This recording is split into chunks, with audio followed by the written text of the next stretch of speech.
I know many people want to say thank you to you. The Catholic Church is facing a dramatic confrontation over faith tradition and reform, with Pope Francis and Cardinal Luis Antonio Tagle representing opposing paths for a global institution that touches the lives of more than 1 billion believers. The ideological divide, marked by differences over synodality inclusivity in the delicate balancing act between globalization and localization, has brought centuries-old tensions into sharp focus. Pope Francis has made synodality a process of shared leadership in decision-making, a cornerstone of his papacy since initiating the Synod on synodality in 2021. He has championed greater inclusion of lay voices, particularly women, and an emphasis on listening to diverse perspectives within the Church. His reforms have aimed to create a more paritory structure, a departure from the hierarchical governance of the past. Cardinal Chito views synodality through a more pastoral lens, supporting the idea of collective discernment and placing great importance on human relationships at the heart of the Church. The tension between reform and tradition extends to the Church's stance on inclusivity. Pope Francis's outreach to marginalized groups, including divorced Catholics and LGBTQ individuals, has been both celebrated and criticized. Cardinal Chito embodies a more measured approach while sharing the Pope's compassion for the excluded. His pastoral style reflects a deep reverence for traditional Catholic teachings and emphasizes the importance of local traditions and devotional practices. The tension between these visions talks about the Church's profound responsibility to bridge the past and the future. The personal journeys of Pope Francis and Cardinal Tagle will reveal much about their contrasting visions, as they are not merely debating policies, but redefining what it means to lead the Church in an era of unprecedented change. Reflecting on the personal journeys of these two leaders can help us better understand this conflict and its implications for the Catholic Church's role in the 21st century. The debate between Pope Francis and Cardinal Luis Antonio Tagle focuses on the tension between reform and tradition in the Catholic Church. Born Jorge Mario Bergoglio in 1936, Pope Francis rose from humble beginnings to become the first Jesuit to lead the Catholic Church. His early life, with a background in chemistry and a profound spiritual calling,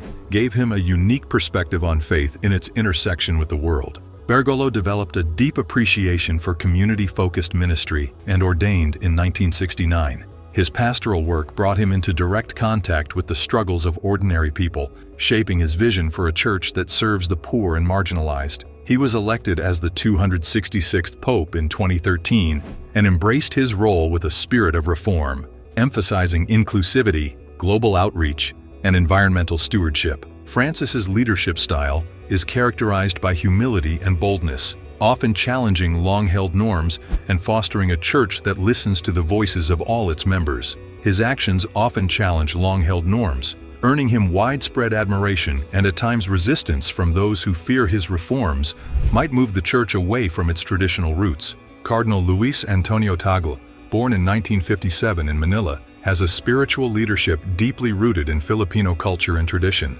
He was ordained in 1982 and earned a doctorate in Sacred Theology in 1991, focused on the Second Vatican Council's concept of episcopal collegiality. He became Archbishop of Manila in 2011 and elevated to Cardinal in 2012. Both Pope Francis and Tagle share a common vision to guide the Catholic Church through an era of profound change, while staying true to its mission of love and service. Their dialogue is not a battle, but a collaboration that invites the faithful to consider what the Church can and should be if their visions share so much common ground. In the summer of 2023, 5 conservative cardinals submitted a series of questions known as dubia to the Vatican, which focused on some of the Church's most sensitive issues. These questions challenged the boundaries of traditional doctrine and brought underlying tensions to the forefront.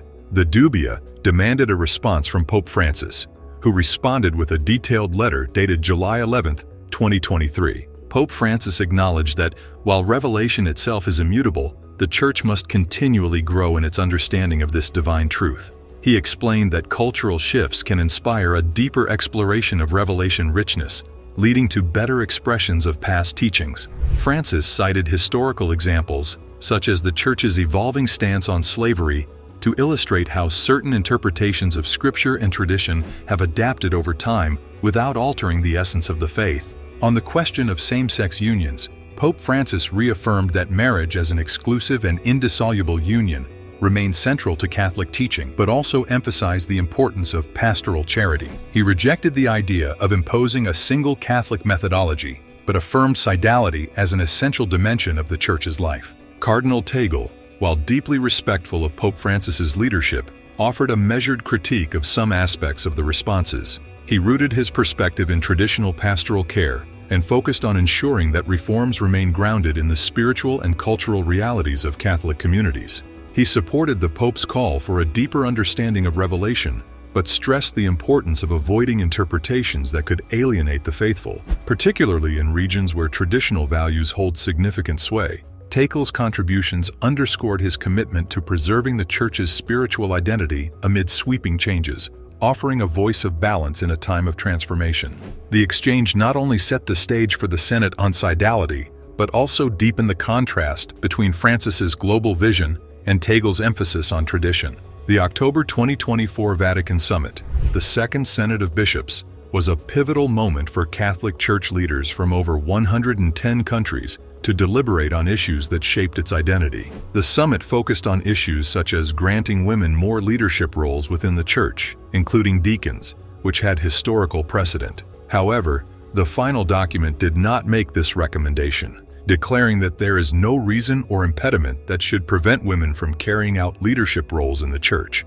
Another focal point was the broader inclusion of lay Catholics in Church decision-making.